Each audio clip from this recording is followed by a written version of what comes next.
Yesterday, the Oculus Rift went live on Kickstarter, quickly surpassing its funding goal and proving that there's an audience for immersive 3D head-mounted displays.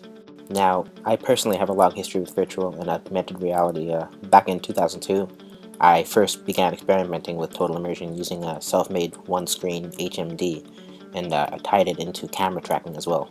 Since this was long before the Wii, Kinect, PlayStation Eye, and iToy, we didn't have a lot to work with. Back then we were using SD cameras connected to our computers, Max MSP software, and the only portable and affordable version of a mini screen was the PS1 LCD. Even with those drawbacks, our projects were a success. The first project put you in a bloody room with loud sounds heard past the ref's door through the HMD speakers, and in addition to first-person viewing, you could also have an outer body experience by seeing yourself from the top. The other two projects were a haunted house and a skydiving simulator. Knowing just how immersive and surreal virtual reality can be, it really depends on the content creator to make that worthwhile. From a developer perspective, adding this functionality to any first-person game will not be much work at all. It will be implemented into Unity and Unreal Engine, and the SDK will make it painless for any developer to implement. All we are doing is rendering a second camera for a 3D effect and warping the image in order to accommodate the lens's natural effect in the peripheral. Anyone saying that this is the next hype machine is entitled to their opinion. 3D immersion really hasn't taken off because the tech is too expensive and uncomfortable to use for long periods of time.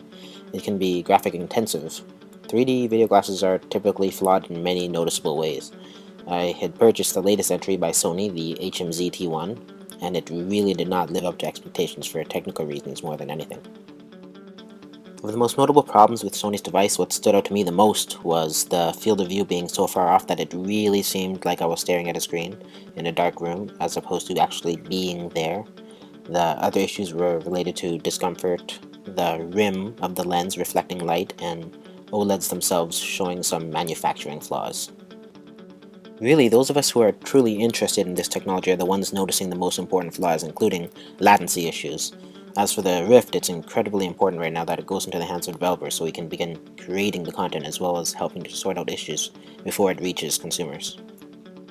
As an optional peripheral to more traditional content that supports it and possibly opening up the way for more immersive interaction in digital worlds, a device like the Rift has the capability to breathe new life into video games and movies. It's only the beginning of virtual reality, one step closer to a working holodeck. What we know of the Rift prototype so far is that it uses a 1280 by 800 resolution screen split into 640 by 800 pixels per eye. It has a 90-degree horizontal field of view and works well integrated with low latency head tracking.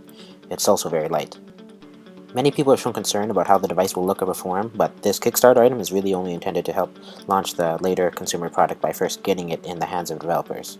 Of what Palmer Luckey has hinted to, the consumer product may support 1080p per eye. That's almost 3 times detail a developer kit, and by the time it is available, developers will have the content to support it.